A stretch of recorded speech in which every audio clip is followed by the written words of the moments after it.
Hello and welcome to episode 26 of Arg My Optics, a podcast where grown adults discuss, overanalyze and generally take toy and media franchises originally intended for kids a little too seriously, usually that of the Transformers.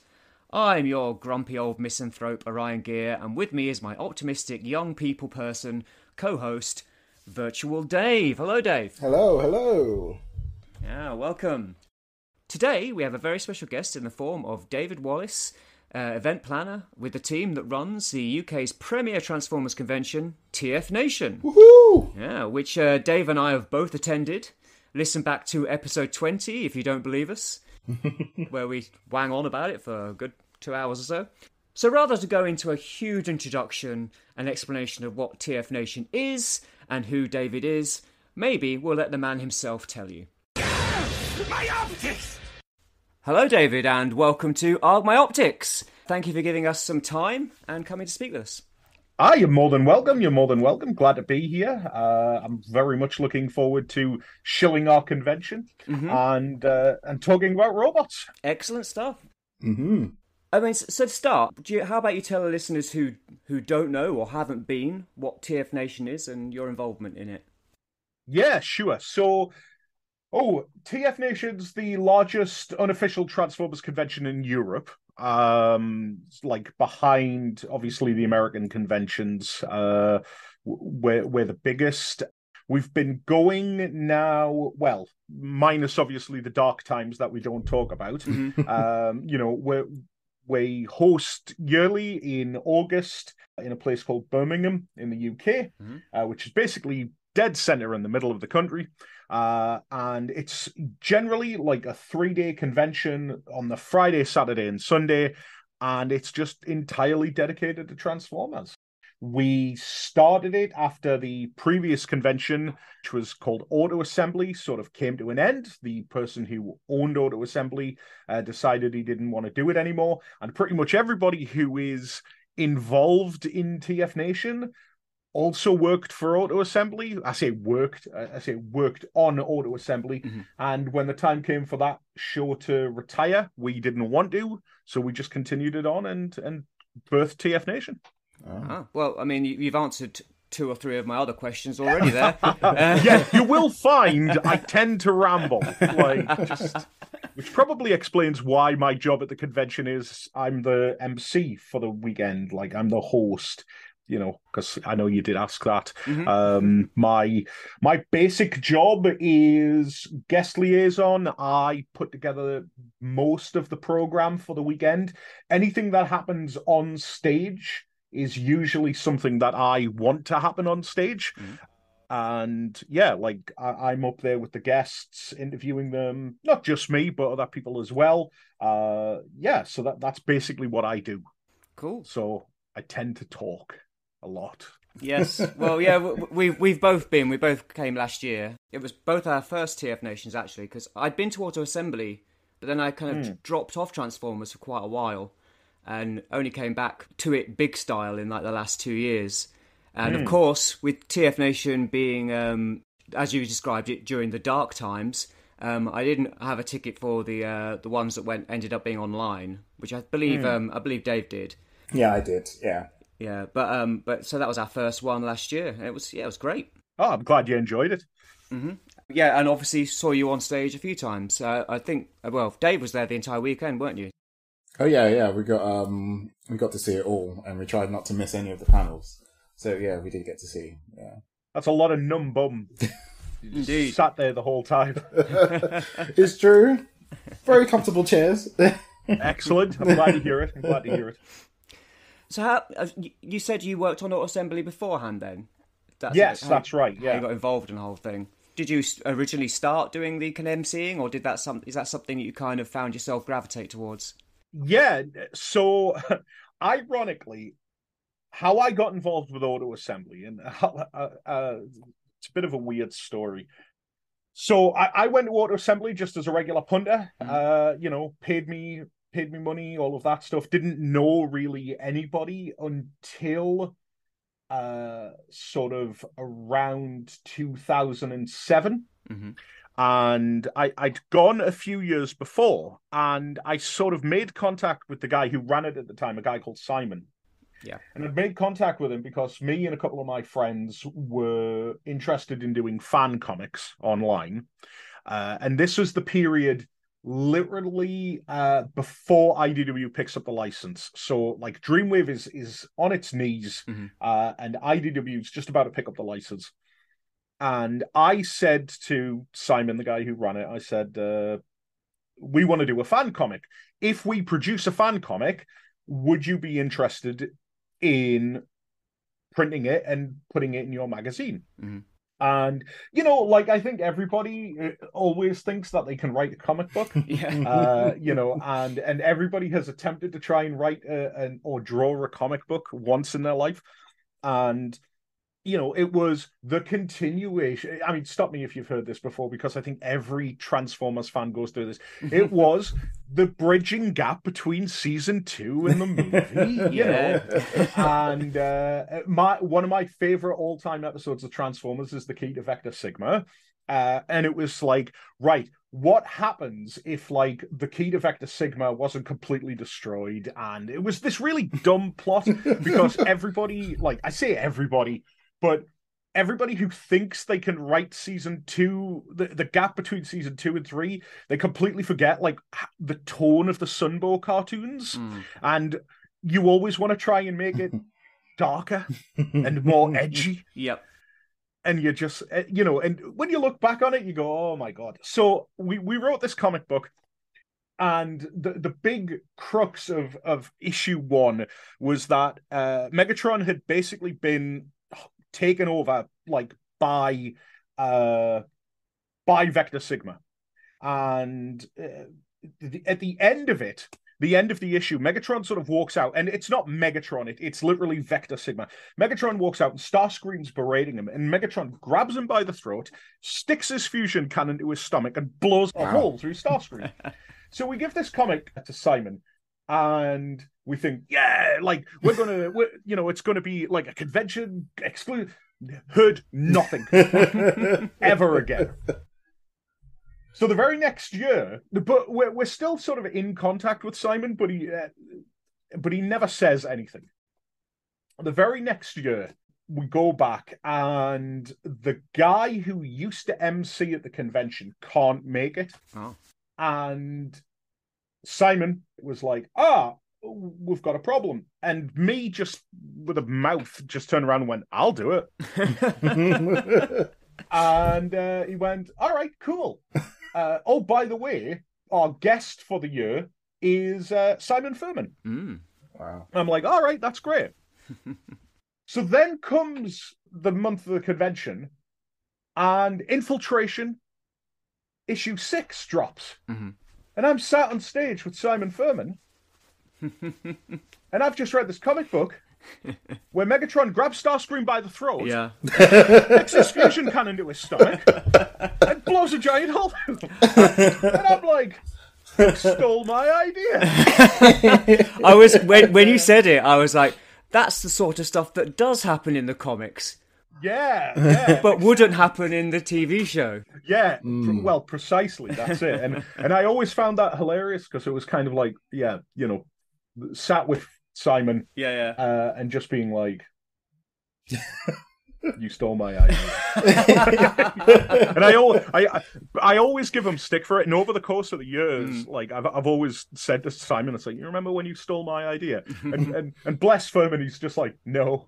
Like, I have no idea. But yeah, so that was how I got involved with it, and it was literally just that. It was right time, right place, no fear. Like, I'll do it. Yeah. And then I've just kept doing it for what, like 15 years? Something like that, isn't it? Yeah. Yeah, something like that. Yeah. Yeah. Well, I mean, I think I went to Target 2006 or whatever it was, the assembly that year. And that was my last one, because I kind of dropped off when I'm not a big fan of the Michael Bay movies, and I kind of dropped off when those came out. And didn't come back for quite some time.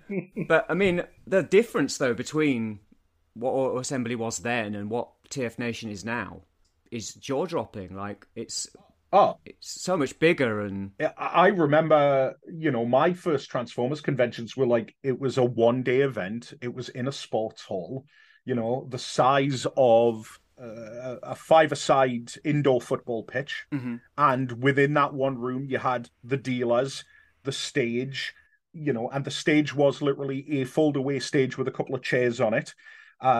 And, you had everything in one room.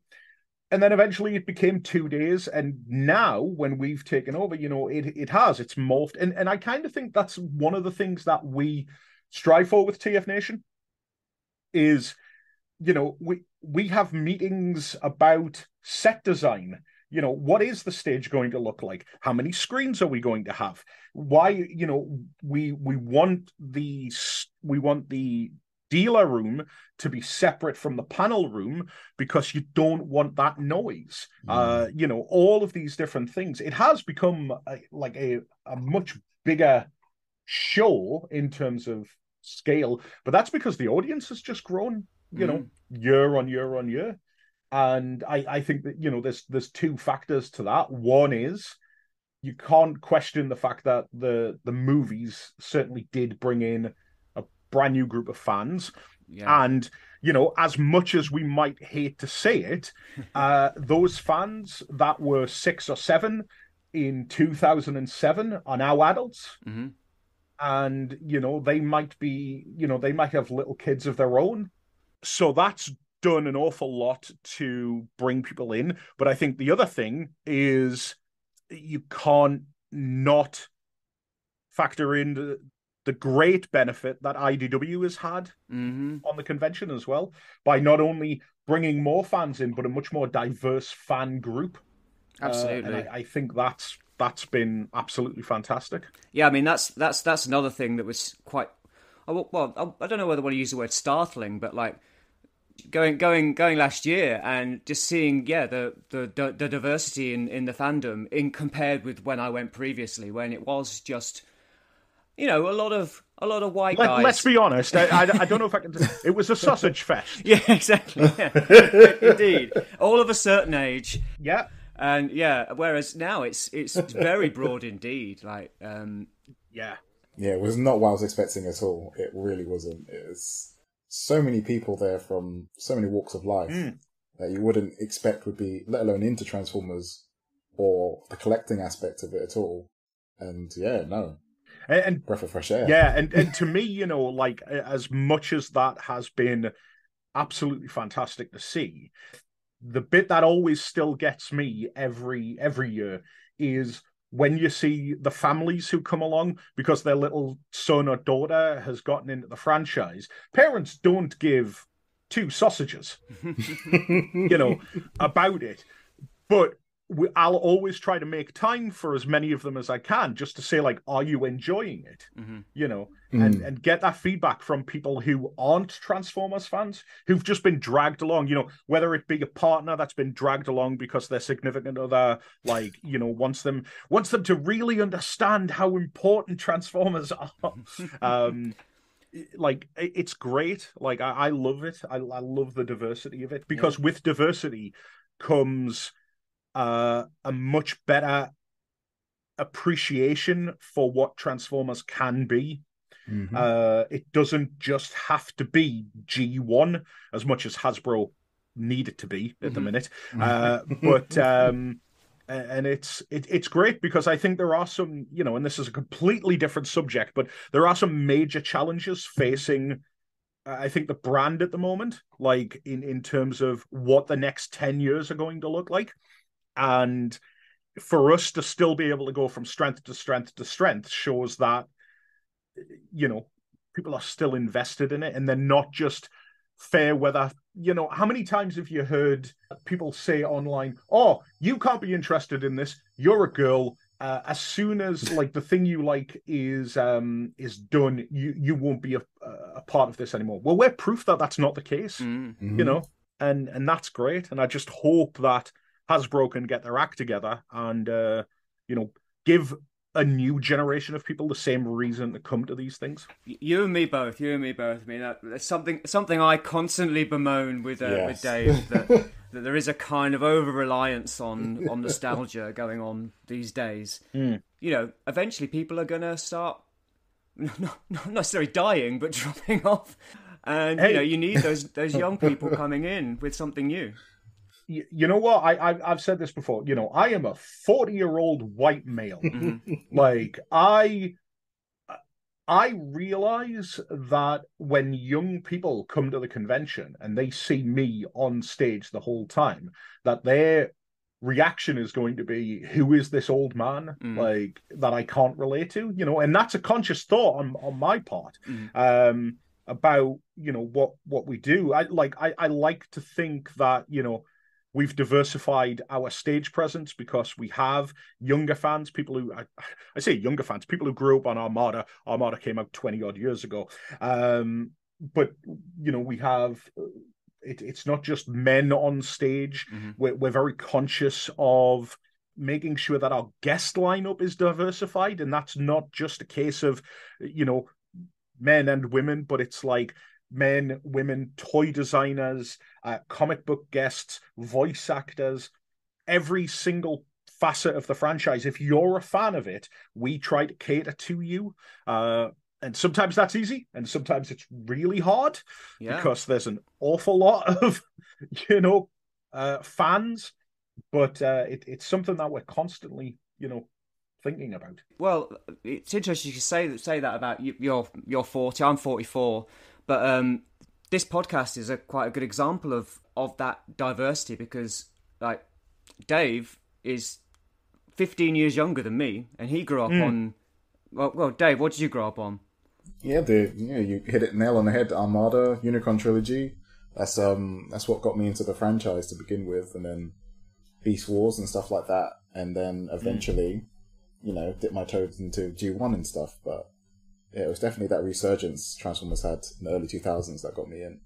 Yeah, and we have a totally different outlook on the franchise due to what, you know, I'm like an original G1 fan, as it were. I watched it in the 80s as a kid, loved it then, and whereas for Dave, like, G1 was the past. Like, I recently did an interview with Simon Furman. I was talking, and one of the things that Dave remarked on it was like, you can't envisage a time when there was no Transformers. Yes. Yeah. He's like, I don't. What? So he just didn't know what Transformers were, and I was like, well, because they didn't exist. See, I think I fell nicely into, because obviously I was born in 82, so by the time I was conscious of what was going on in the world, Transformers existed. So even though I technically predated the franchise itself, like, I don't have any awareness of what it was like before Transformers existed. Yeah, because you would have been in, 2, 3. Yeah, exactly. That's it. You know, like, I mean, my earliest memories are, you know, sitting down to watch the 86 movie and crying my eyes out when Optimus Prime died. So the fact that I had that, like, emotional response to Optimus Prime's death suggests to me that I must have obviously been much more aware of the franchise than what I was. But yeah, I love hearing, like, because for me, and I will say, like, you know, this is my journey to try and be a better human being. I used to, on stage, you know, for years and years and years, just like relentlessly mock people, where it was like, you know, do we have any fans of G1 in the room? Yeah. Do we have any fans of Armada in the room? Yeah. Do we have any fans of the live action movie in the room? Yeah. Oh, I'm so sorry for you. You know, and that would have changed. You know, I would have mocked Armada, and then it would have been Energon, then it would have been Cybertron. You know, and that wasn't because I wasn't a fan of them. Like, I think I'm sorry, this is completely off talking about the convention, but what Transformers needs today is the next Armada. They need a complete reinvention of the show and the concept. Somebody suggested to me the other night, and I thought this was a fantastic idea. They should just do a Transformers show where it's all dinosaurs. Like, not Beast Wars, not like different animals, just all dinosaurs, because little kids love dinosaurs. and everybody loves Grimlock and things like that. They should just do something like that, completely reinvent the whole thing. Optimus Prime as a T-Rex. I mean, he technically was in Rescue Bots, but something like that, something completely brand new for a new generation of people. Yeah, and I mean, looking at Earthspark, that feels like that's something that's trying to do that. Whether or not it's going to be successful, I'm not sure, but it's definitely trying to take the franchise in a different direction. Although there's still quite a lot of like legacy characters, Optimus Prime is a truck and blah blah blah blah blah. It does feel tonally quite different to anything we've had before, which I think is a good thing. Yeah, I just wish it wasn't so blooming hard for people to watch it. Agreed. Yes. But that's the state of everything these days, isn't it? With a lot of stuff, especially kids franchises, because kids TV is not the thing it used to be. No. And I think personally, for my mind, I think Cyberverse, as much as I never thought it got a fair shake, because it went in with such, like, we as fans, quote unquote, can be a ridiculously picky bunch. Absolutely. And I feel like when Cyberverse launched, it was like, it's non-union voice actors. It's all about Bumblebee and Windblade, and everybody hates Windblade. It's only 10 minutes. And coming out of it, you're like, it reinvented the Quintessons in the best way that they've been treated probably ever. The second and third season were genuinely good storytelling. The 10-minute format is exactly what you want for a kid's show nowadays, because, what is the one thing that a kid who is older than the age of 6, what are they always carrying around with them? A phone or an iPad? Like, the idea of kids sitting down to watch a 22-minute. The only reason we sat down and watched cartoons on a Saturday morning is because we had no other option. The world has changed. And as much as I like Earthspark, and I agree with you, I think the tone that they've gone for has tried to do something. Again, you can't help but feel like, there's Optimus Prime, there's Soundwave, there's Megatron, there's Bumblebee. Which one of the 3 interchangeable female Autobots are you going to put in this show? Yeah. And it's like fun, it's enjoyable, cool, I guess, but are kids watching it? Yeah. And even if kids are watching it, kids can't walk into a toy shop and buy the toys. Yeah. No. Because they're already on sale in TK Maxx. What? Absolutely, yeah. It's mad. You've given up on it before it's even out. Yeah. But don't worry, because you can go into a shop and buy a deluxe toy for £25. Which is taking a character that somebody else might have liked from a completely different show and just twisting it so it fits into G1. Yep, absolutely. I do apologise. I've completely co-opted this podcast. I'm not talking about TFNation. We'll come back to it. And I'm not ragging on Hasbro. I know why they're doing it. Yes. I understand it, but...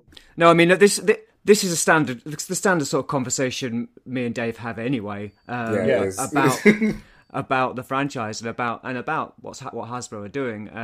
I agree with you. I hope that they find a way to kind of move away from the same old stuff over and over again and do something different. Your lifelong fans will always be there. Yeah, I mean, my interest in the franchise is mostly nostalgic. It's mostly to do with the G1, bit of Beast Wars.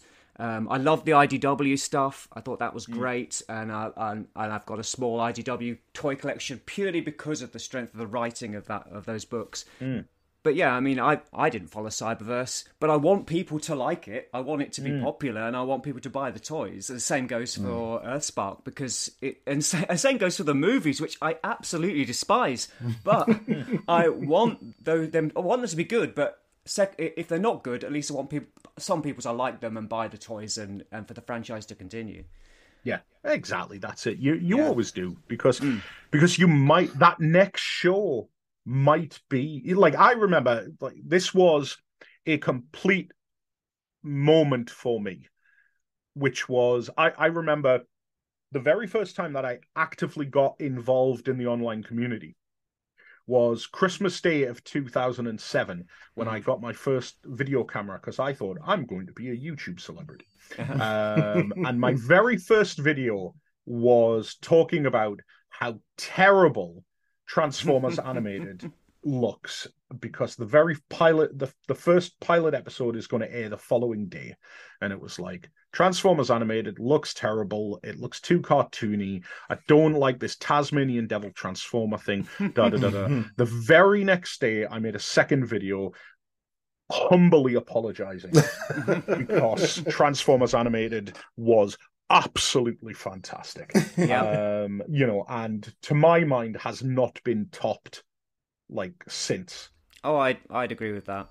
Yeah. And and if you've ever been to TFNation, it's probably because of why everything we do is so Transformers Animated orientated, because we love it so much. But that's it. It's like be humble about it and just give everything a shot. Some things are going to work for you, some things aren't. And guess what? Things that aren't going to detract from the stuff that you already love.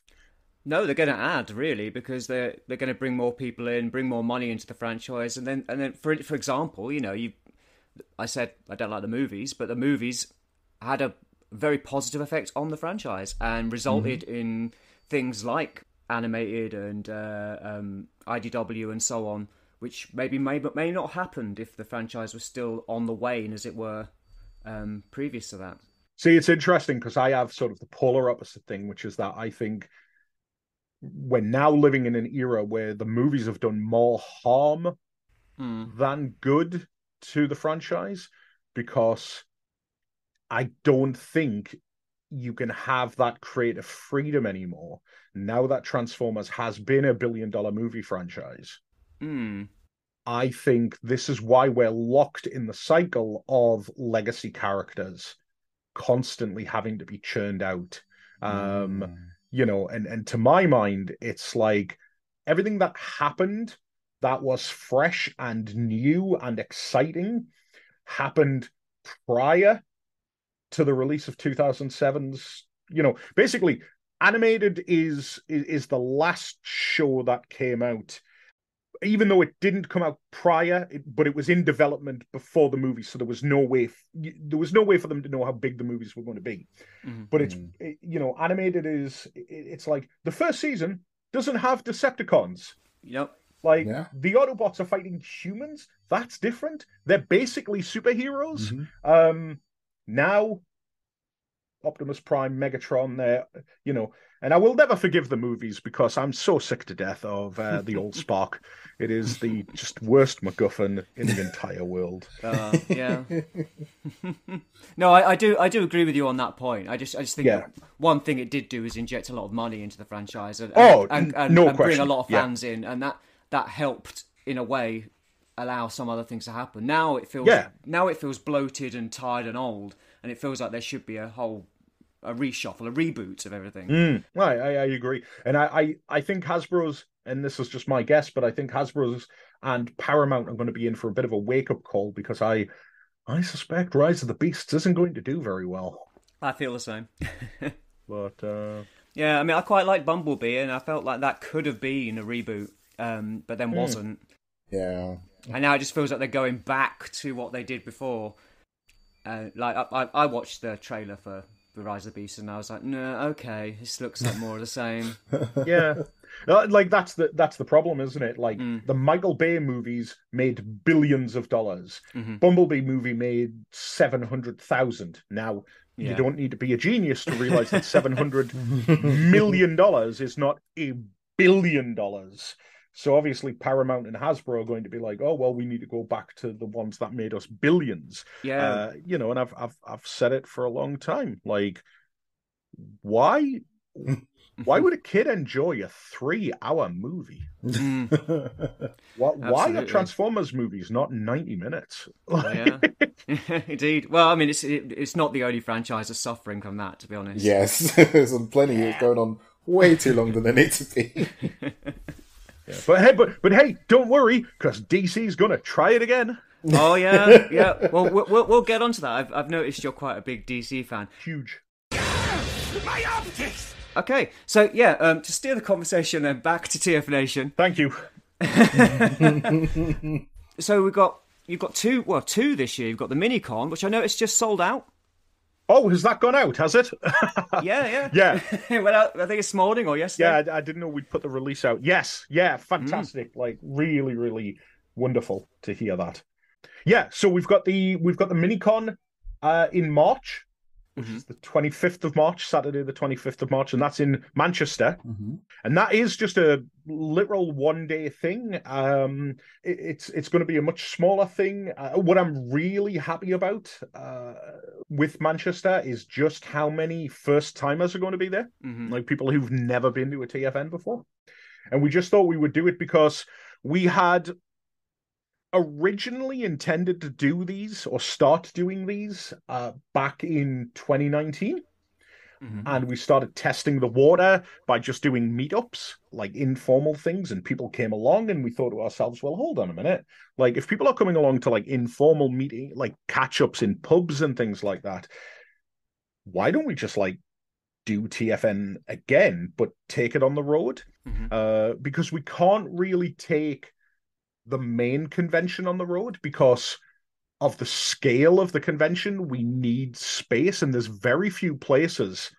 You guys will obviously know this because you've been before, but you know the scale of the Hilton. Yeah. And for a lot of people, they may not understand that there's not a great deal of venues in the UK that have that kind of space.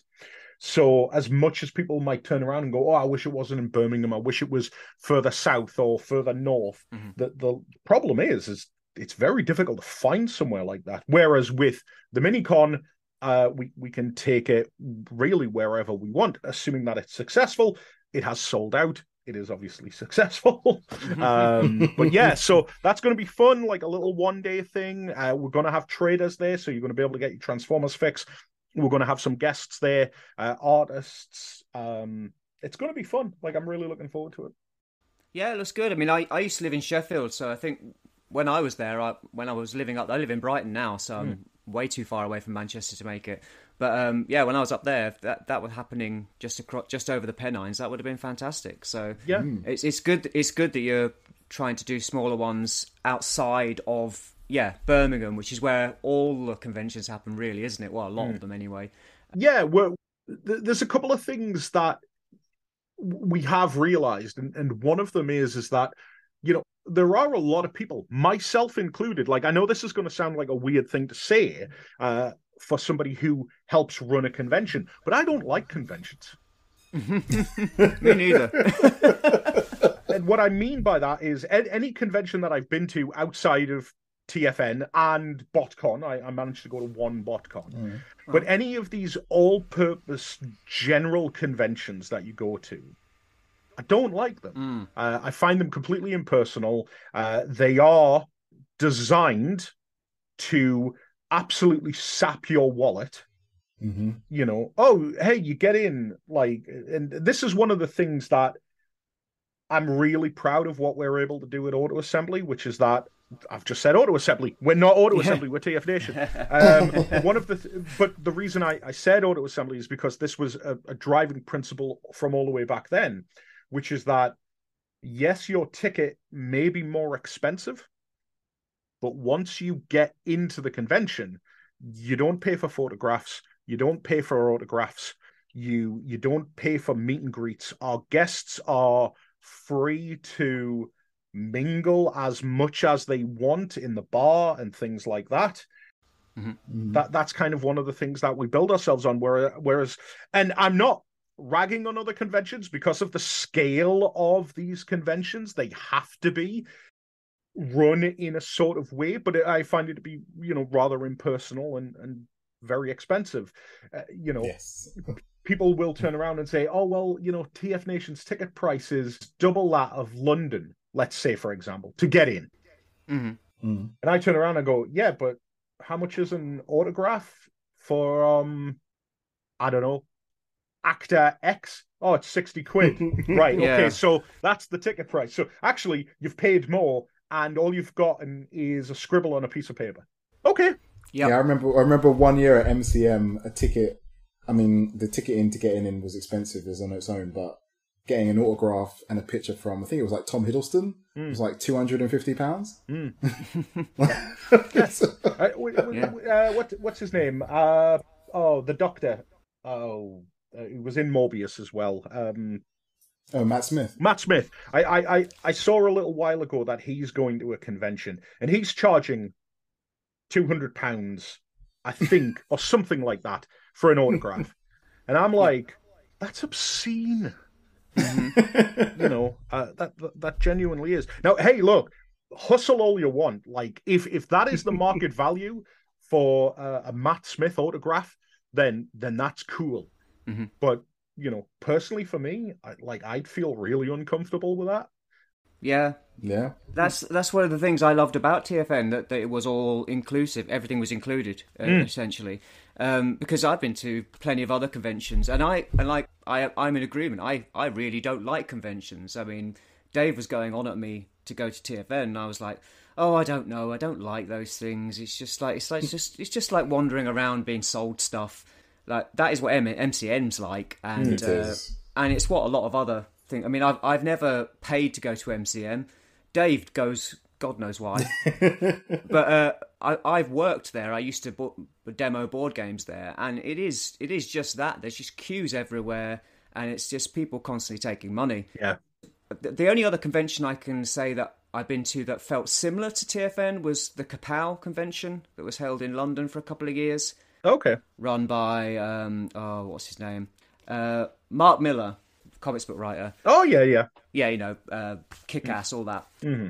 But that was a similar situation. Like, you pay your ticket, and then you could queue up and get an autograph from anyone. You weren't being charged. There were panels. All the panels had famous comic book artists and editors and all sorts, and they were all free to go to. And that's exactly how it is with TFN. Like, you pay your money to get in. I only went for the Saturday, but I got to see the panels I wanted. I got to meet the writers and artists and so on that I wanted to meet. Got to get into the dealer room and buy some things. And yeah, you have people whether they're there as guests or they're there as punters. They're all kind of milling about the bar, and you can go up and talk to people. It's a really friendly vibe. Isn't it such a novel concept of going to a comic book convention and actually seeing comic book guests? Exactly. This is, it's like, oh, Matt Smith's coming to Comic-Con, right? And but where's Tom Taylor? Or oh, well, Absolutely. who's he? He's a comic book writer. We wouldn't want one of them in our Comic-Con. And if they are there, they're shoved in like a room to one side somewhere. Yeah. And to be honest, I've heard horror stories, from Transformers comic book creators who, have gone to other conventions, where they're treated terribly. Mm-hmm. Whereas they come to TFN and it's like there's no real distinction between the voice actor and the comic book guest. Mm-hmm. Like, if you're a Transformers fan, you might want to go get an autograph from, this year we've got Sue Blue. Now, Sue, legend in the voice acting world, legend within Transformers. She is voice director on Beast Wars. She was Generation 1 RC. She was RC in Transformers Animated. She's done it all.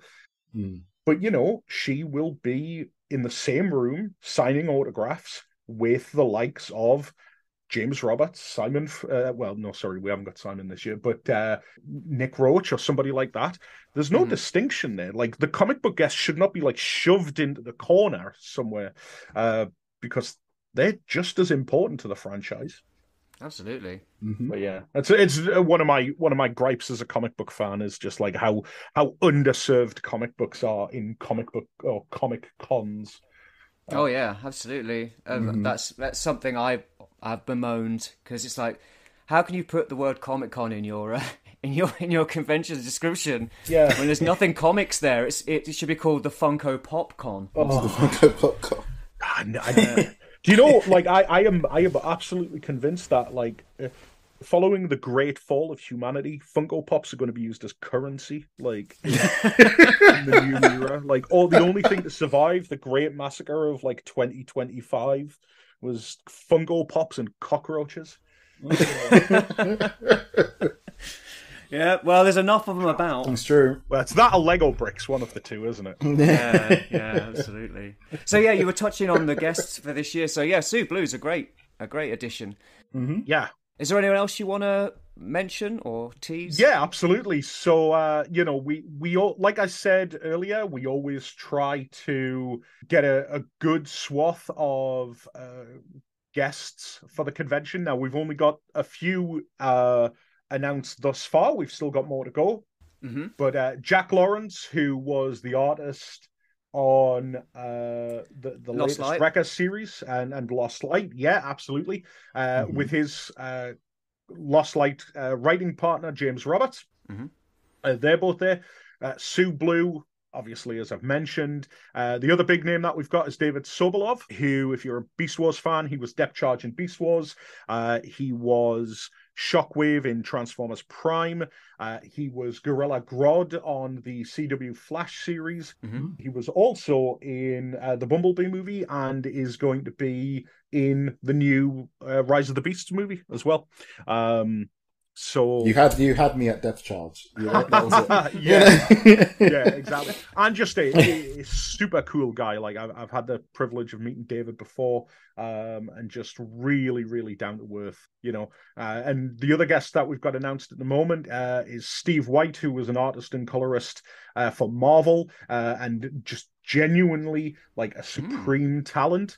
And John Paul Beauvais, who again is a comic book writer and colorist, and you would have seen his work on Transformers 84, the Regeneration series. Mm-hmm. Yeah, he's done a whole load of stuff for IDW, and genuinely like one of the funniest men on the planet. Right. He's just great. Yeah, absolutely. No, I'd certainly like to meet him. I really loved his work on Transformers 84. I thought that was fantastic. Yeah.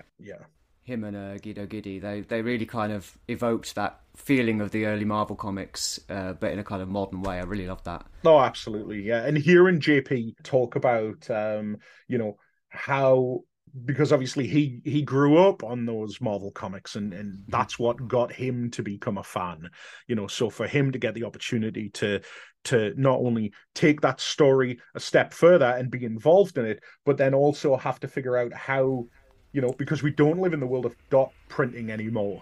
How to update the colors but still make it feel like a Marvel comic from the 1980s. Yeah, super fascinating, really, really fascinating. But yeah, and we got more guests coming up in Manchester for the Minicon, which, like I say, it's a much smaller event, but JP's going to be there. We've got Mr. Chris Carter, who was an artist on some of the Panini comic books. We've got TF Nation's own Mr. Ed Perry, who finally got to put his pencils into IDW 2 towards the latter part of that run. And of course, Nick Roach, who, well, everybody knows Nick at this point. Yeah. Records. He's a mainstay. Yeah, and obviously one of the character designers of Earthspark as well. Yeah, right, absolutely. So yeah. I mean, I'm a friend of mine. Well, actually, an occasional co-host on this podcast, who we affectionately called Galactosh. He's hoping to hear an announcement that Cybertronic Spree are playing. Do you know what? Like a few years ago, we did a concert which was we had Stan Bush. Who played in 2019? I want to say 2018, 2019, 2018, and like we spared no expense. It was a full concert and things like that. But those things are complicated. Like, I can imagine, logistics and things like that. What I always say is like, never say never. There is nobody that we have ever ruled out. But it's just about, balancing an awful lot of things, finding the right guests for the right year for the right people. And not only that, but it's trying to find availability for people as well, especially when you're dealing with voice actors, incredibly busy people who are in demand all the time, and asking them to not only take, sometimes a week out of their schedule because they're having to fly over and do the convention and then fly back. It is tricky, but we always appreciate when people turn around and say, I would really like to see this guest. So it's always good to know that. And yes, we've definitely heard that before.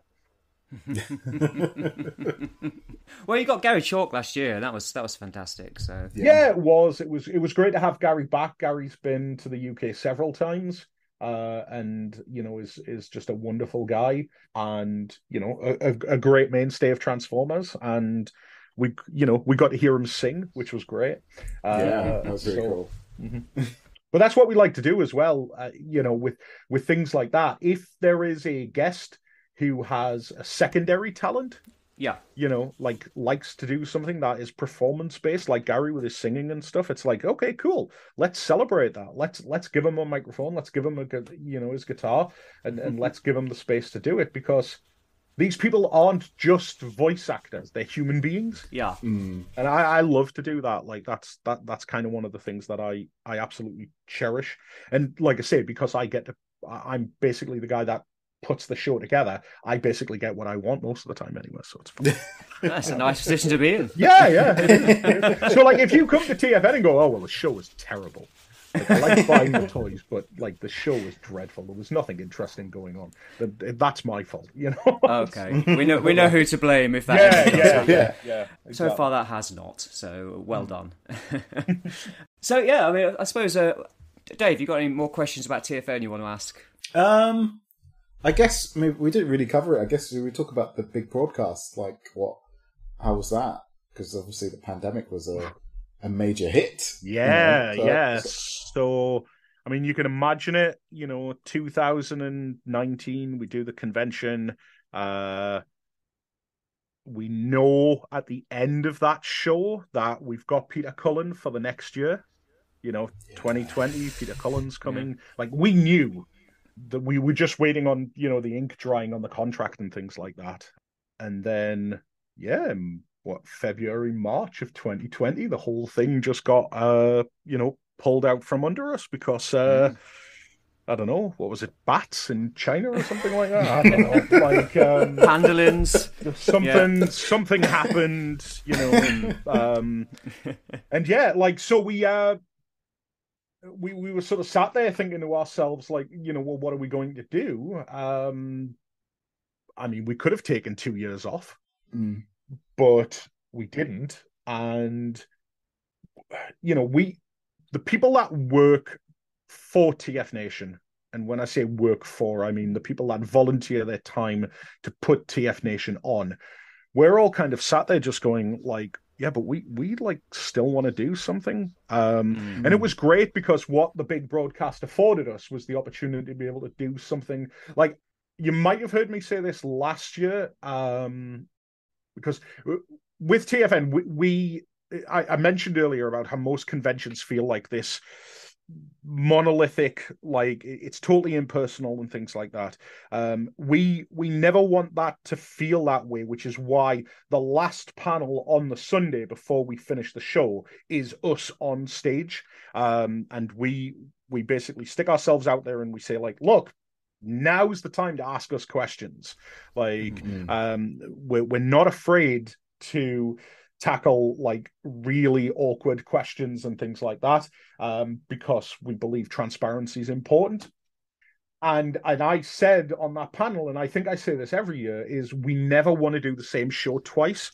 It's always going to have to be something different. And so when it came to the big broadcast, it was right, well, what can we do? And fortunately, we had an in to Corey Burton, Yeah. And Corey obviously doesn't do conventions. So, we had the opportunity, I had the opportunity to interview Corey Burton, and that was just, fantastic. Like, it was brilliant. So to be able to do stuff like that was really good. And, we thought at the end of it, it was like, right, that was a lot of work put in for something which effectively we gave away for free on the internet. Mm-hmm. Because it's not like we were going to have to do it again, was it? 'Cause it'll be fine. And then we did it the next year, and then finally last year, we were able to host it again and that was a real worry, because it was like people haven't been to the convention for 2 years. Are they going to come back? Yeah. And they did, and we broke our attendance record again, which was wonderful, and then we thought, well, we're back, it's great, excellent, like we're on a roll, and nothing could stop us. This is great, and then obviously, everything just became ridiculously expensive. So fine. Yeah. Well, I think in a way, people were itching to get out there and do something. I mean, I know that once the lockdown was lifted, it was like, right, what have I got booked in? Where am I going to go? What am I going to do? Yeah. So I was going to everything available. So I think that possibly helped. Oh, I'm sure it did. And we've heard from many people, over the course of the years, where people will say to us that TF Nation in August is their event of the year. Like that's the thing that they look forward to. That's their holiday. They don't go to the States or Europe on holiday or anything like that. They save all year to go to TF Nation and spend a lot of money on toys. And that's great to hear. And hotel rooms and beer. Yeah, exactly. So that's it. So. No, we really got that when we went to TFN last year. It was like, I think that was the thing I walked away with that was most surprising. It was just like this family element of the people that was there. And it was like when you go to the bar and people just sitting down having a chat, and people are so inviting to sit you down and talk to you about what toys they just bought, or wanted to introduce you to other people around, or if there's a celebrity in the bar, people go over and have a chat with them. It's not like I don't know, like a big awkward moment for the celebrity or anything. It's just a normal chat. I've said all of the time, it's TF Nation is the most chill, relaxed, and I say that as somebody who was constantly never chilled or relaxed during the convention, because I'm always running around doing stuff. But what we want people to come away with is just thinking, wow, that ran really smoothly, and I had a great time. And I always say to people, if you're coming to the convention for the first time and you don't really know anybody, the easiest way to just get involved is to sit down at the bar, and you will hear people talking about things. You will see people playing with toys, and be respectful, just be polite, listen, talk, and you will find friends. A lot of the time people come up to me and say, "Oh, I've seen you on stage," or I've listened to you on a podcast, or I used to watch your YouTube videos, or things like that. And you could sometimes see they start getting slightly uncomfortable when I start having proper conversations with them, because they're expecting me to go, "Oh, thank you very much. Yeah, take care." And I was just like, no, come on, let's have a chat. Like, hey, oh, you've got a bag of toys. What have you bought? Like, oh, that's cool. Yeah. Oh, no, that's garbage. But, good for you. Oh, you've bought Armada Scavenger. Right. We can no longer associate with each other. But yeah, I love that. Like, I think it's the thing that makes it different. And part of that thing about the guests is that that's the way it's always been. Yeah. I remember sitting in the hotel bar at Auto Assembly when I was first there, and you were sitting and you were chatting and things like that, and then all of a sudden you see this guy walk past and you go, is that Greg Berger? Yeah, I think it is.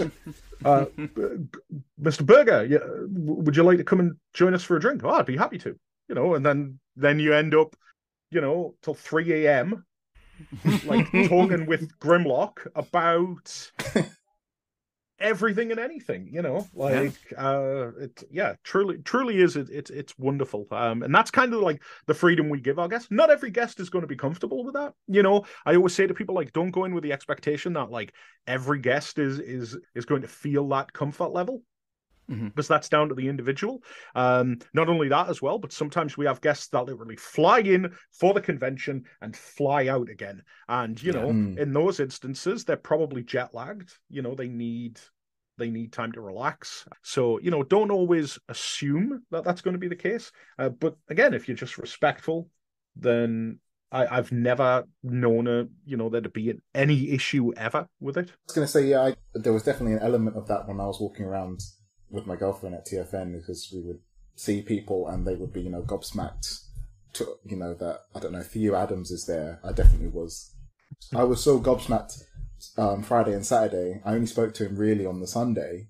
And by that time I was like, well, he's such a chill guy to talk to. I could have been speaking to him from the very first time I saw him. But it's just that, getting over the hurdle of like, they're just human beings. It's fine. Yeah. You can talk to them. Oh yeah, absolutely. And that's it. Like if sometimes people, I personally myself, like I forget sometimes like how big and popular YouTube is now in terms of the fandom.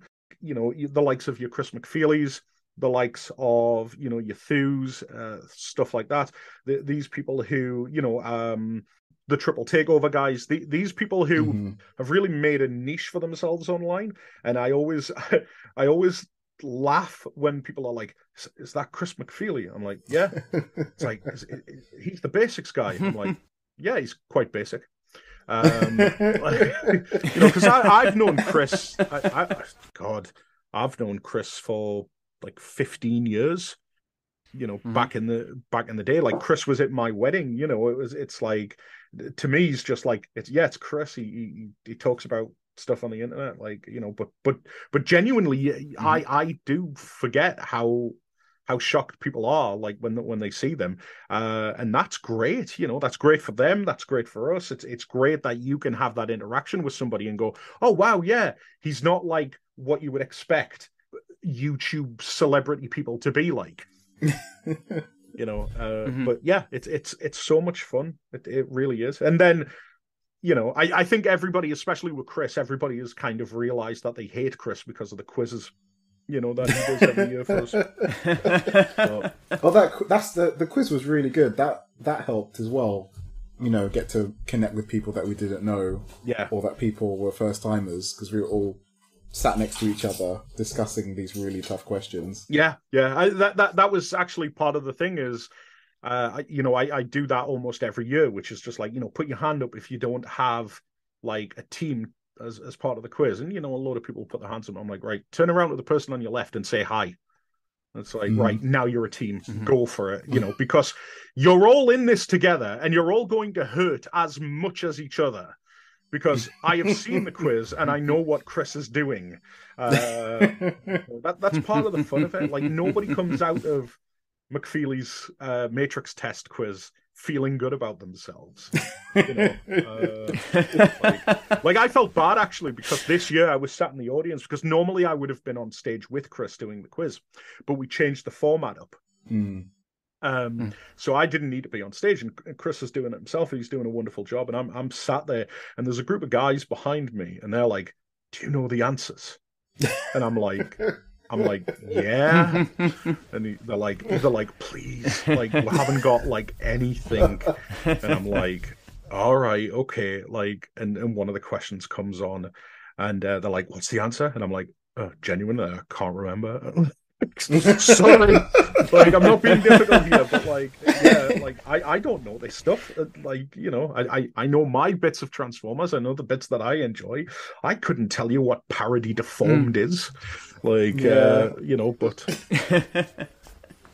Well, it's a huge. There's so much information. I mean, you look at like TF Wiki or whatever, and there's so much stuff in there that I don't know, and I've been following it for 40 years it's been going. Absolutely. It's why Chris always amazes me,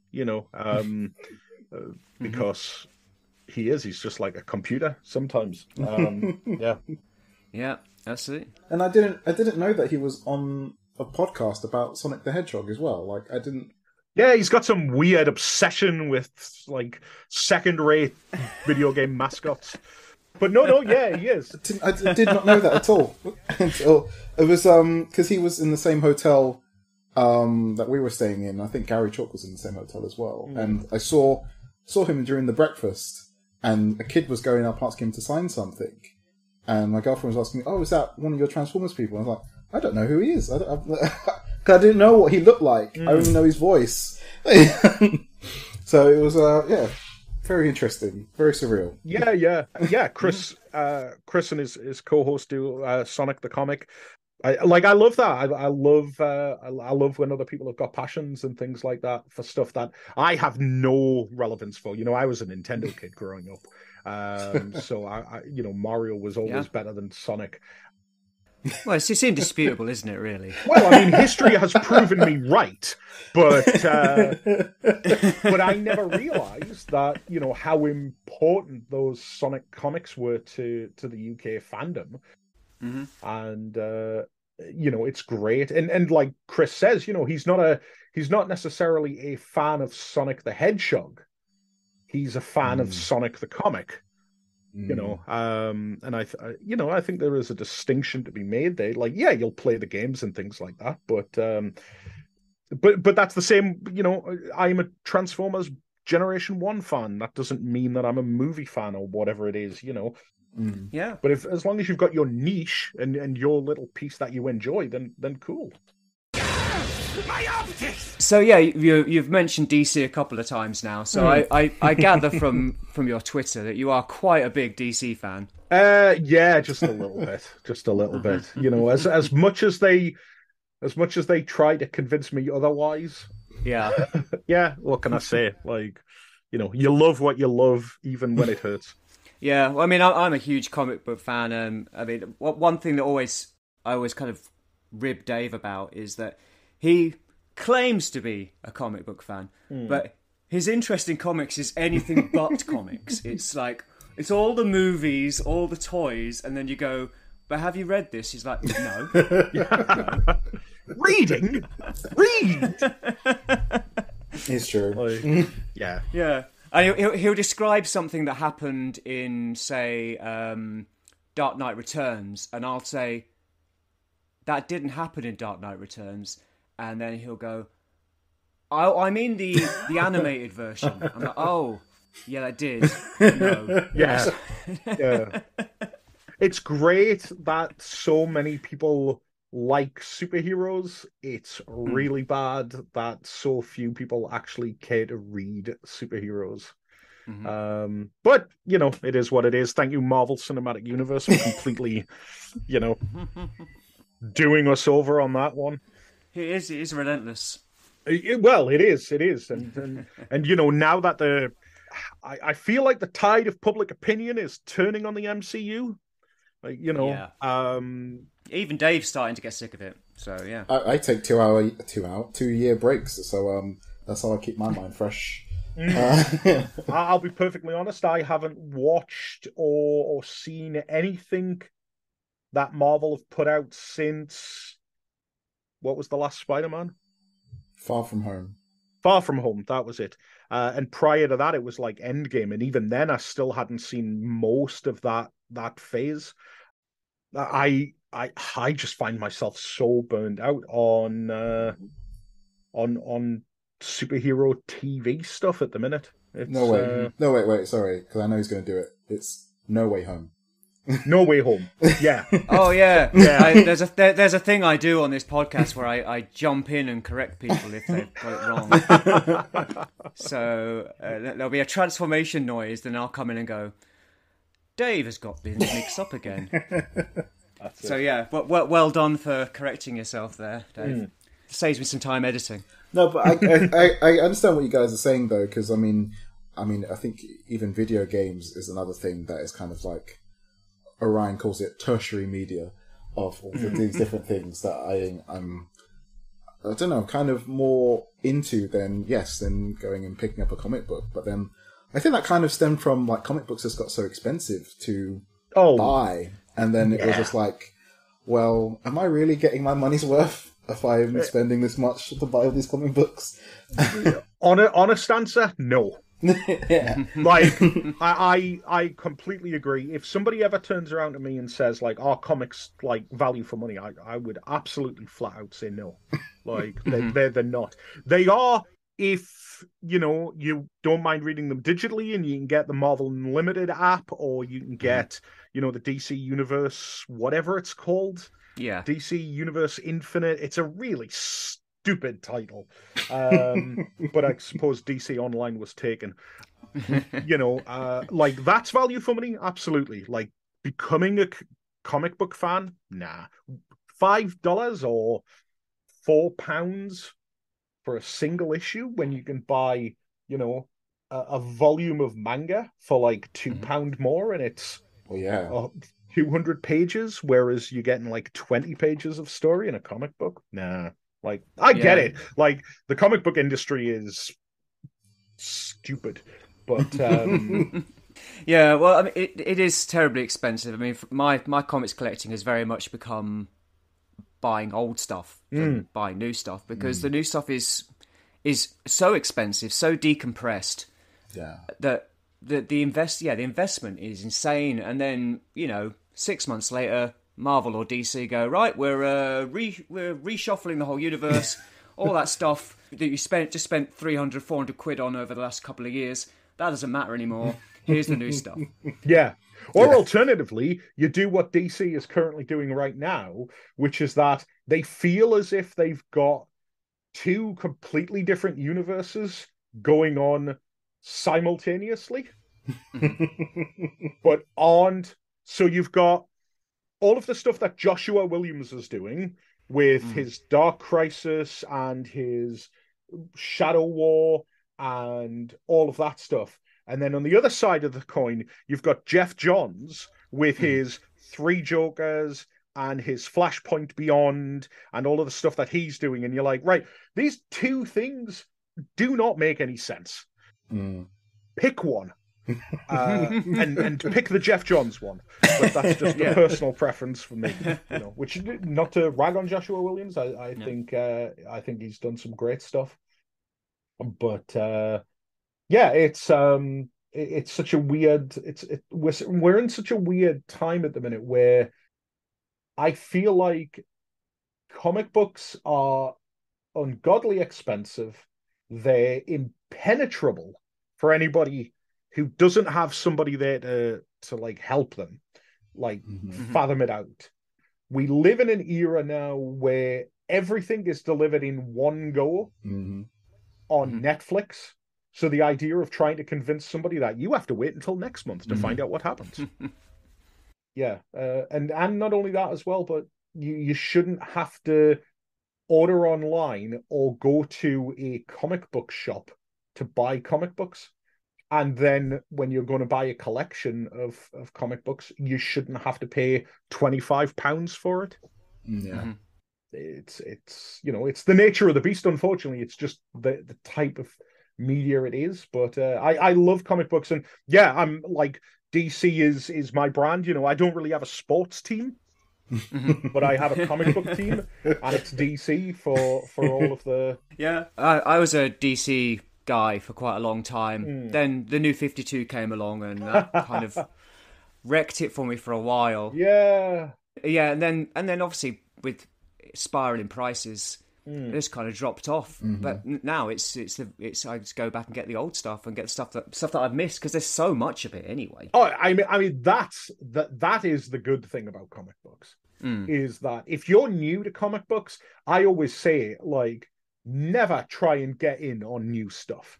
The quality isn't there. And when I say the quality's not there, I don't mean that the stuff that is out now is bad. I simply mean that you are never going to get a book that is going to drastically redefine a character in a meaningful way. You're never going to get a year one or a run like well, just even great runs. Like most comic books now are 6 issues or less. If you're Marvel, where they seem to now be trying to just convince everybody that 5 issues is the right length for a series.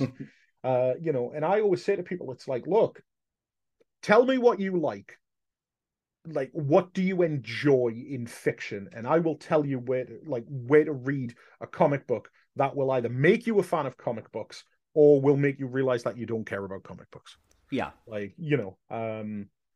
And I think one of the great things about DC is that, and I don't wish to offend any Marvel fans that might be listening, but I think when it comes to all-time great stories, like DC has Marvel beat hands down. I would not disagree with you. I think there's far better kind of standalone kind of stuff as well. Yeah. I mean, the beauty of Marvel is just the fact that it's this great big shared universe where you can just jump around different areas as you wish, but it's all connected, whereas DC is not as connected. So you can kind of just go, right, I'm just going to read this book, and this book isn't even in the proper timeline that they're doing now, or I can read Justice League International, and it's a completely different book to I'd say Dark Knight Returns or Watchmen or whatever. Like there's all this different stuff, different in tone, and you don't have to just be invested in this massive universe where you've got to buy 18 titles a month to keep up with it. Yeah, exactly. Like when people turn around and say, oh well, the continuity is so out of whack, and I'm just like, just ignore continuity, man, because they don't care about it. Yeah. So why should you? Indeed, and they'll only change it. Yeah, exactly. They will. Like, or alternatively, not only are comic books getting constantly reinvented, but the idea of the definitive version of X character just doesn't exist anymore. Like I get incredibly frustrated when people turn around and go, the Dark Knight trilogy is the best Batman movies. I'm like, well, it doesn't even have Batman in it, so why would that be? And that's not like that. That is me being cynical, because to my mind, Christian Bale is not Batman. Like he doesn't present himself very well as Batman. He doesn't feel as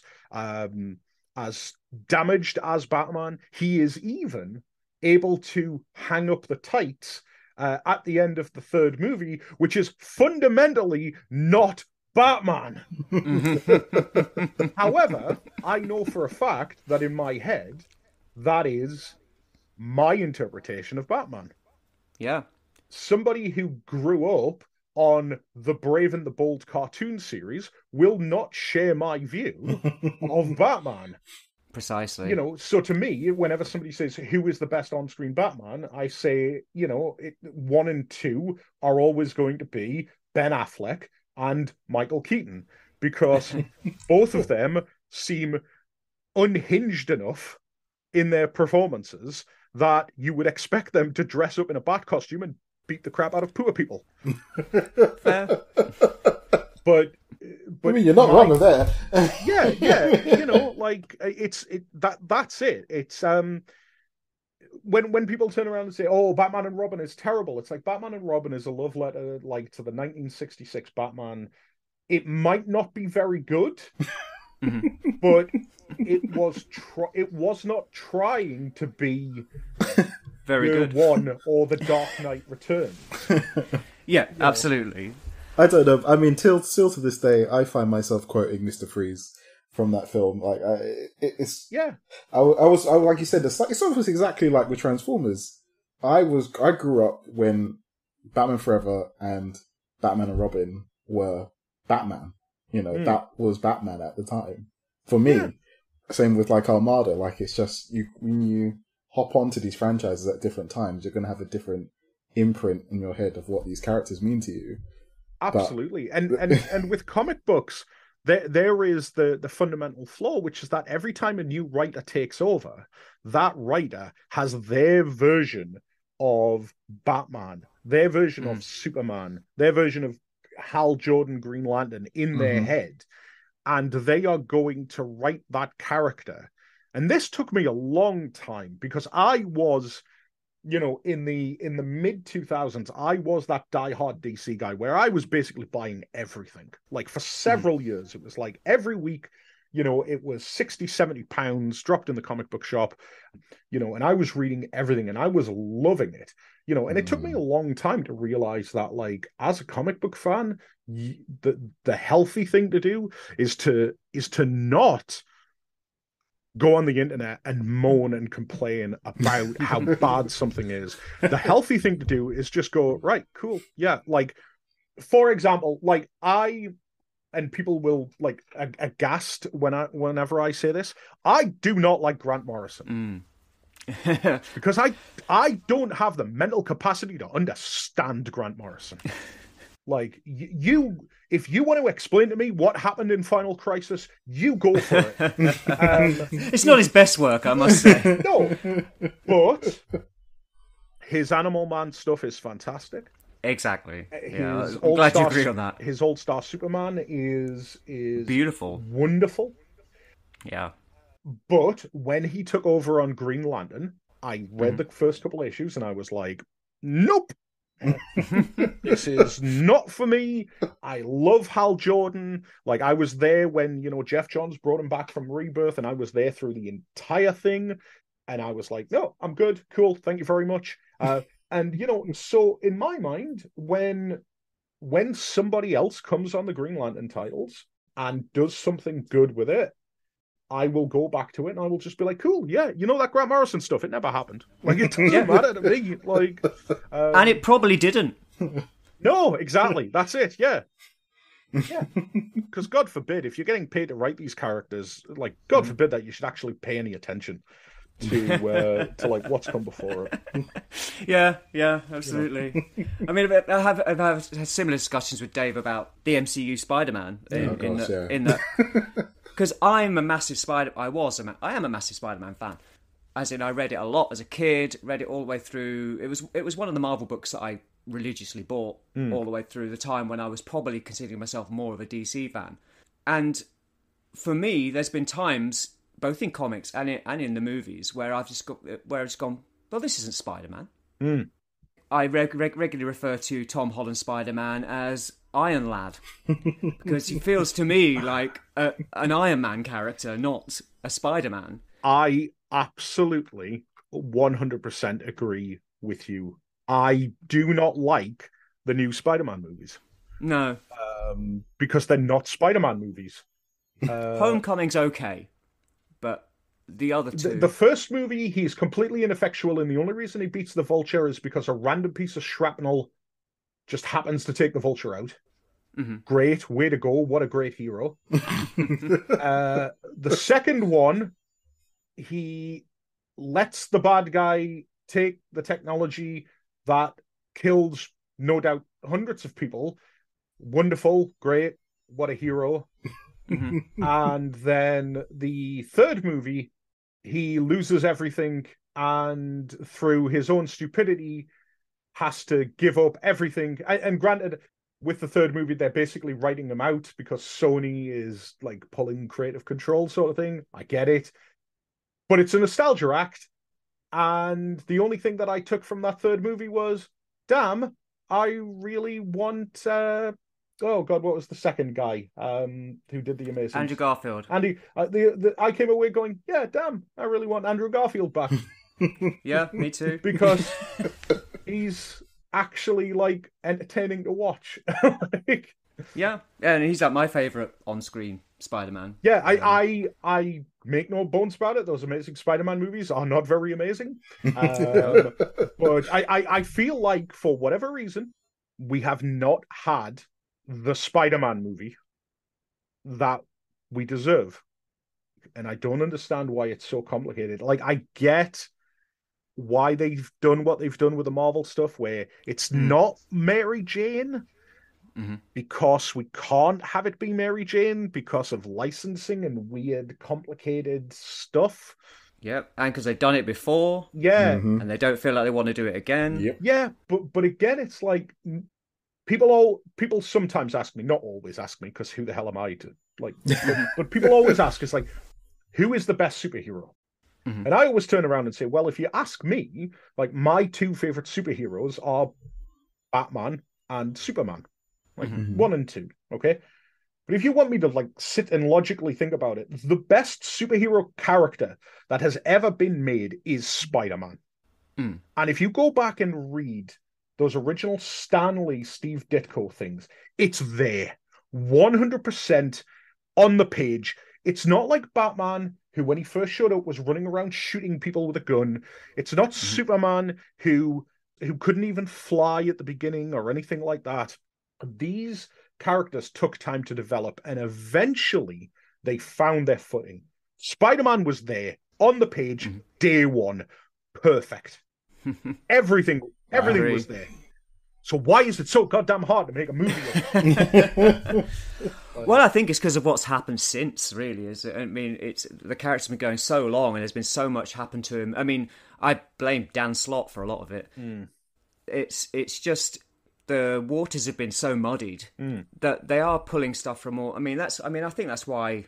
One of my theories as to why the current MCU Spider-Man's the way he is because of that kind of stuff that happened with One More Day, and then Brand New Day, and Dan Slott coming on, and there's all these elements just being pulled in, and the crux of the character is all there in that original Stan Lee Ditko run. Yeah, like, he has an aging aunt.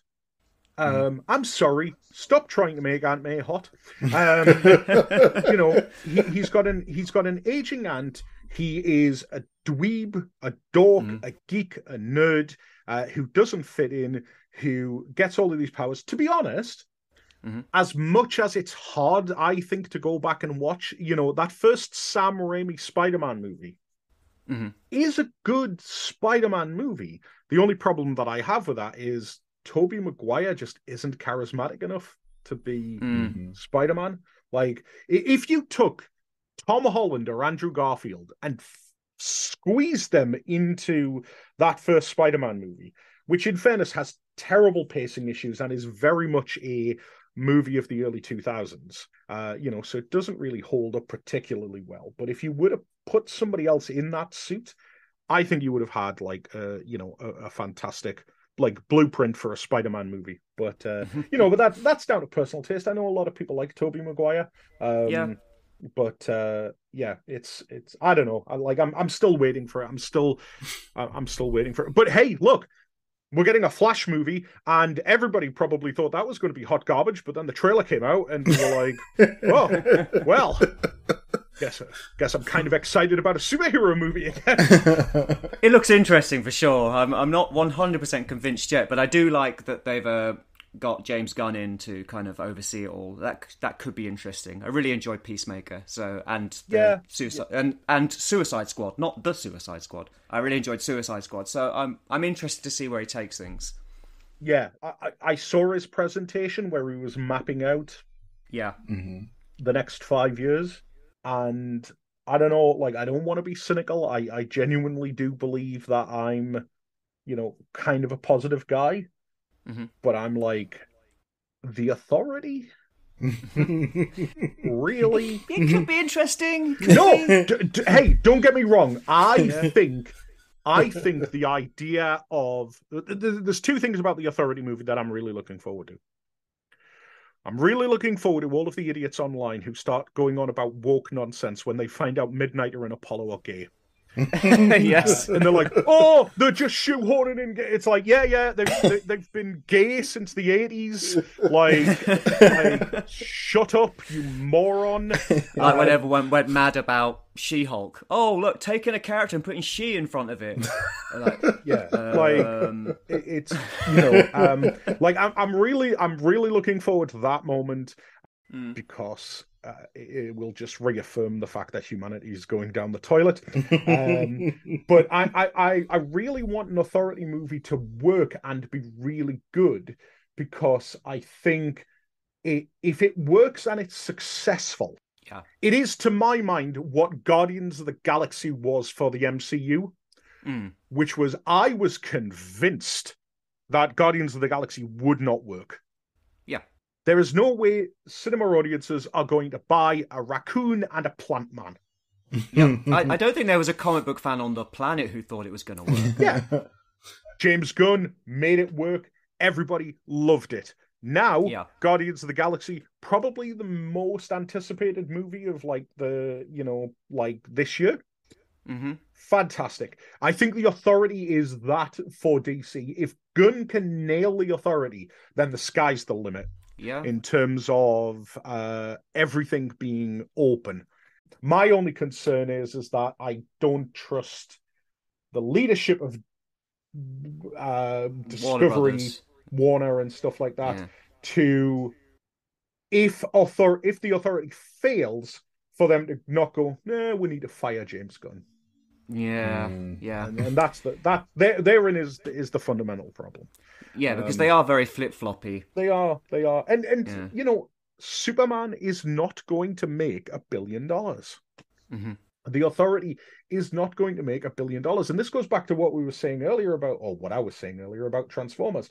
Transformers was $1 billion franchise. Bumblebee came out. It was no longer $1 billion franchise. Now they want the $1 billion franchises back. I wish we lived in a world where not everything needed to be $1 billion franchise. Yeah, and then what do we see? We see them going back to the Schneiderverse or whatever. You know, like it's. Oh, please no! Like don't get me wrong. I petitioned the hell to get the Snyder thing done. I fundamentally thought that everything that Zack had done, whether you like, I have a soft spot for Batman v Superman. I think it is a genuinely good movie, and I will die on the hill of that. And I wanted to see his version of Justice League. And one morning, I sat down for 4 hours and I watched it, and I turned around and I said, that was really good, and I really liked that. Now just let it die. But, you know, it's like people disappointed. Oh, Henry Cavill's not coming back as Superman. Yeah, but he never really was Superman, was he? Like, you know. And he's had his chance. It's awful. Well, not awful. But yeah, it is awful what they've done to him. In that they kind of said, "Oh, you're coming back," and then they went, "Oh no, you're not." Yeah, that's pretty bad. But I want to know why. Like, that's the question. Why is everybody else, like, because Ben Affleck walked away? Why is everybody else allowed back? Why is Ezra Miller allowed back? I know. Yeah. But Henry Cavill isn't. Strokes we have to see how that works out. Yeah, I mean, don't get me wrong. Like, I think the only reason Ezra Miller is allowed back into the fold is because they need to get this Flash movie, like, out. I guarantee you that once this Flash movie's out, due to creative differences, yes, Ezra has decided to walk away from the project, and we wish him. Sorry, I think I'm misgendering him. We wish them the best in their future endeavors. Here's our new Flash, who is squeaky clean. You know, I mean, don't get me wrong. I want to see Michael Keaton back as Batman. Like, I am absolutely stoked for that. You know, I want to see Ben Affleck back as Batman. I'm going to get to see that. You know, all good. Like, I'm very excited, and I do apologize because I have completely derailed this Transformers podcast. Well, that's fine. I mean, we do discuss other things in Transformers from time to time. Excellent. My optics! But yeah, I suppose to go back to Transformers then, I assume do you collect the toys? Are you a big fan of all that stuff? Yeah. So I had a reckoning with myself over the COVID period, which was kind of like I sort of realized that I didn't need all of the Transformer toys that I had, especially the ones that have been sat in tubs for almost 10 years. So I got rid of a whole load of stuff, and I donated it to Toy Foo. So if you bought a Transformers toy from Toy Foo at TFNation last year, there's a good chance it might have been mine. I did buy 2 or 3. I did. Yeah. But what I mainly collect now is mainline sort of legacy Transformers toys, but toys that are of characters that appeared in the Marvel Sunbow Generation 1 continuity. That's not to say that I don't dabble with other things. Like I bought Ton, for example, recently. Yeah, I hear he's great. Yeah, great figure. Absolutely fantastic.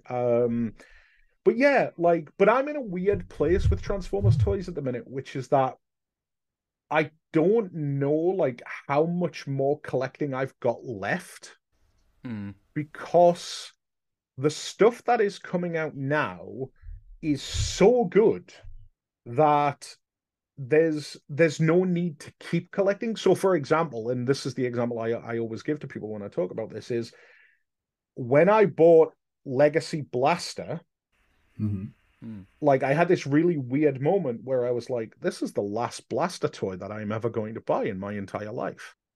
Because what else are you going to do with the character of Blaster that is going to make me want to buy another Blaster toy? He looks like Blaster. He's the right scale in terms of what my version of my headcanon says Blaster is like. He transforms great. He looks the part. He's got the gimmick. What else are you going to do? And I find that more and more and more and more. And so yeah, I'm in this kind of weird phase at the minute where it's like, there's a handful of characters that I'm still desperately waiting on. Sure Shot. It's coming, isn't he? I think. Yeah, apparently the listing is there. So Sure Shot, the throttle bots. We got Goldbug in that set, but where's the rest of the guys? Characters like that. And once that's done, we still need to finish off the Dinobots, but of course they're definitely going to be coming. Yeah. Well, I think there's a swoop listing already, isn't there? So yeah, I think that's that. That's it. That's it done. Yeah, exactly. And once that's done, what else is there left to collect? Yeah. They still constantly surprise me. The new Cybertron, the Cybertron. The Cybertron Jazz looks great. Oh, yeah. I can't wait to get my hands on that. And I'm sure they'll keep doing things like that. I really want them to go back. My favorite toy of last year was Motormaster. Thought Motormaster was just fantastic. And while I don't necessarily need all of the combiners to be redone in that new style, I really want the Combaticons done in that new style. Because outside of with the Combiner Wars stuff, the Stunticons were the worst served of that series. So it was great. And personally, as my favorite Combiner team, I wanted them, and now that I've got them, it's great. But I would love to see the Combaticons get that treatment as well. So yeah, it's kind of weird. I do feel like I'm sort of reaching the end of my collecting days, but at the end of the day, I'm able to look at the collection that I've got and be like, wow, I've got because I grew up on the cartoon, watching the Marvel cartoon show. I'm like, wow, I've got all of the characters that I would ever want, So yeah, and then a few besides. I mean, you're very well served in that respect. Unfortunately, I grew up on the comic, so I'm a little bit less well served. Yeah, well, exactly. That's it. That's it. And you know, there are a couple of times when Hasbro will do, like, for example, like, I can't understand the logic of why they've done Bombburst and Iguanus in Legend scale, and then they've done Skullgrin in a deluxe. Yeah. And I'm like, what are you doing? Yeah, and it's likely they're going to do the same with Bludgeon as well. Yeah, exactly. Like, now, you know, there's another one where it's like, all right, okay, great. You know, Bludgeon, we'll be buying that. Metal Hawk, you know, like, I love I love Master Force. I think Master Force is like a wonderful show. It's not a Transformers show, but it's a wonderful show. So, like, Metal Hawk's coming out and things like that. Like, I'm really, like, looking forward to picking him up. Yeah, so it is kind of weird, but I do sort of feel like the more time goes on, and the more Hasbro do, like, their unveiling of their next line of product, the more I'm like, ooh, can save money on that, can save money on that, can save money on that. But I'll buy that, and I'll buy that, and I'll buy that. So that's great.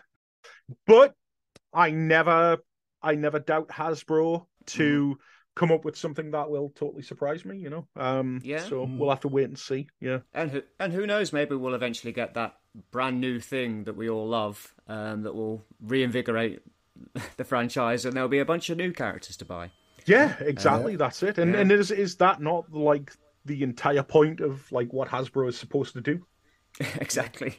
Because, you know, I do feel that they're kind of painting themselves into a corner at the moment, and eventually they will run out. And like you say, you don't need another blaster because the perfect one's there.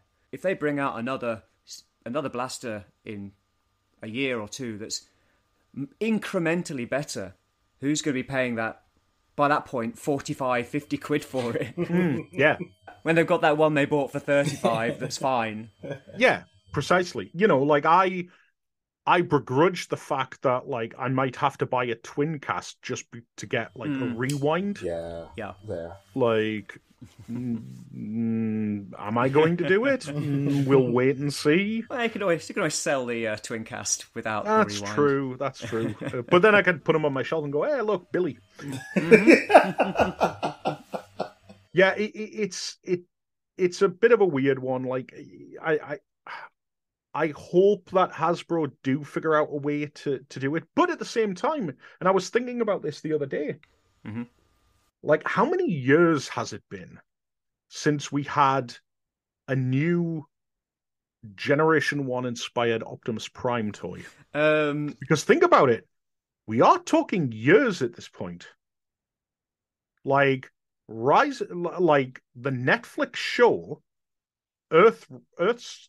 It'll be Earthrise, won't it? Earthrise was, what, 2 years ago now? That's a long time. So it's even earlier for, like, a Bumblebee. And the last Bumblebee that we had, which was obviously the Earthrise Bumblebee, was not the easiest toy to get hold of. It wasn't. And by the looks of it, that mold is just not getting used again. Like, so I think Hasbro's onto something here, where it's like, oh, hold on a minute, we're getting, you know, we're finally getting, we're getting out of that cycle of Optimus Prime and Megatron and all of that stuff. The only issue that I have, which I think Hasbro might find themselves in, is if you are a fan of Generation 1, and for whatever reason, I don't know why, but in the year of our Lord 2023, you would decide that you want to get into collecting, like, I'm sorry, but you missed it. Yeah. Like, your generation, like, if you were not collecting toys over the last 7 years, like, basically from Combiner Wars onwards, you have missed the Generation 1 renaissance, and nobody really noticed it was happening at the beginning. Like, when Combiner Wars sort of came out, because it was like, yeah, we're going to give you, like, this Combiner team, but, like, we're going to give you the aerial bots, but, like, we're going to give you a new aerial bot rather than giving you Slingshot. Oh, Slingshot. Yeah, you mean the most memorable aerial bot, like outside of Silverbolt. He's the one that you're not going to make easily available, but you're going to get us. Oh God, what was he called? The helicopter. Air Raid. No, Air Raid's one of the aerial bots. Oh, sorry, no, Alpha Bravo. Alpha Bravo. Thank you. You know, it's like, why are you doing this? Like, you know, they were there and then they kind of weren't, but then they were like, okay, here's headmasters, here's target masters, and then obviously we went full hog with it and stuff like that, and it's so it's kind of weird, but I was there, so I've got everything, so it's fine. You know. Well, I suppose maybe that's their plan. Maybe they want to just go, oh, we'll just start again, and then all those people who weren't able to get them. But yeah, I don't know. It seems like diminishing returns to me, but we'll have to wait and see. Yeah. I have absolute faith, like in the current Hasbro guys, in terms of like making some really cool stuff, you know. But yeah, as far as my collecting and stuff like that, you know, I've sort of moved past needing everything, and it's just collecting the stuff that I enjoy and like. Yeah, well, that's healthy. Yeah, it really is. It's where I am these days. I've gone, well, why am I constantly buying stuff in when I've got perfectly good stuff as it is, and there's perfectly good stuff on the aftermarket as well. So yeah, I knew that I was in a healthy place when I finally decided to pull the trigger on a HasLab Unicron. Bought him, got him, and a week later went nope and sold him. Yeah. It was like no, this is absolute tosh. Yeah, I've got a feeling that might be happening with me and the Hiss tank, to be honest. So that I have that on order, and I'm like, oh, do I actually want it now? Let's see. I'll open it. I'll have a look at it. And then I may well end up putting all my classified on eBay or whatever. Yeah, because the investment is just too much. Yeah, I like their Star Saber. Like I thought the Star Saber HasLab project was great. I thought that was fantastic. The Deathsaurus obviously looks amazing, and I'm sure that'll be great. But yeah, like that HasLab Unicron is just the most joyless toy that I have ever come across, because it's not a toy. It's just too big. Yeah. So yeah, it was great, and I made several £100 profit on it. So there you go. Yeah. That's the upside. That's I guess. The important bit. Yeah, absolutely. But talking about Hasbro though, like, do you guys have any connections with Hasbro during TFN? I'm sure they're aware it exists. They are aware. They are. And like the truth is, we've had some conversations with Hasbro, but it's never gone anywhere. Like, at the end of the day, and I understand this, like, from a business point of view, if you're Hasbro, we are tiny, you know, in the grand scheme of things. And one of the things that I always tell, like, adult collectors who seemingly have a hard time figuring this out, toys are for kids. They're not for you. You just happen to enjoy them. Yeah. And you do not make up the bulk buying of toys. Yeah. But for some strange reason, we as collectors think like we are. And so, you know, I think from Hasbro's point of view, it is probably one of those things of like, well, you know, they're doing what they're doing and it's fun and all of that stuff. But what we really need to do is we really need to sell toys to parents. Yeah. And stuff like that, because that's where we make our money and stuff. It's always been their business model. Yeah, of course it has. And that's what it should be. They're a toy company. But yeah, so no, I mean, we're an unofficial Transformers convention. That's the way we like it, because if you ever became an official Transformers convention, you can be sure that there would be an awful lot more red tape involved. You know, and we're able to do stuff with that freedom. if Hasbro would have come knocking on the door saying like, we want to give you an exclusive, I'd be like, yeah, thank you very much. But I mean, like, even when you compare, our numbers in the UK and we don't just get people from the UK, we get Europe, we get people from America who come over for the show. But even if you take all of our numbers, and compare those to like BotCon in its prime, it's night and day. It's because obviously BotCon had that official license and could produce those official box sets and things like that. But I mean more like just like, even as fans, like, is there no like? I'm sure it's like invaluable market research for them just to be in the room, and be you know what? I mean, it's entirely possible that they have showed up before. Yeah, just on the sly. Like, I'm not saying that as like, ooh, maybe you were stood next to Hasbro. Like, I like, like maybe they have shown up before. But at the end of the day, the other thing you've got to remember is that we're in the UK. It's Hasbro UK. Yeah. Whereas all of the shots are called, 3,000 miles away in Hasbro's US's offices.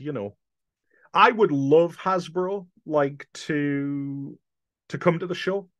You know what I would love, actually? I would love Hasbro to come to the show and just do a panel.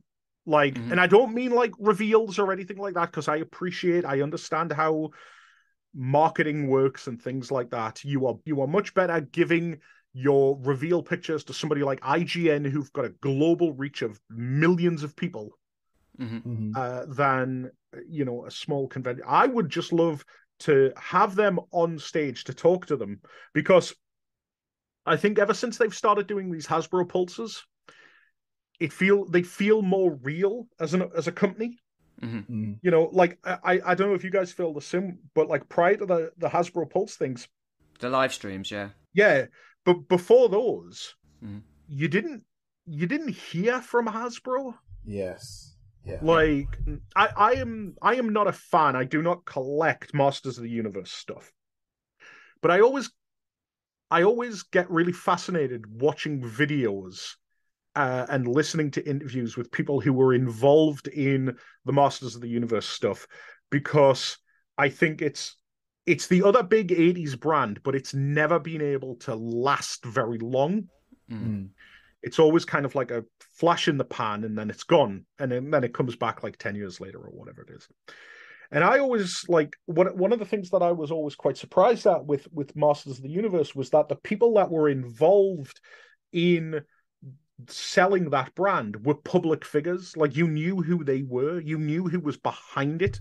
And I always found Hasbro was always like, you will never learn who is responsible until they left the company or something like that. But I think that's changed now, and I think with the Hasbro Pulses, the fact that they got Thu on to do their big opening and stuff, I thought was great, and great for Thu. Yep. Yeah. And they turned up to MCM as well and did some reveals there. Yeah, exactly. That's it. So I would love to sit down with them and have that conversation and just be like, hey, look, like, what is the plan? Like, let me hear, like, let me talk to you about it. Like, and going back to the convention last year, we had Andy Cousins, who was a toy designer and worked for Hasbro in the 90s, and worked on like some of the toys that came out to the UK. And it was so fascinating talking to him, and I was so glad at how well his panel was attended, because I always feel like toys are they're the lifeblood of the franchise, but they're also the hardest thing to get people to talk about, because again, the Hasbro don't really make themselves publicly known.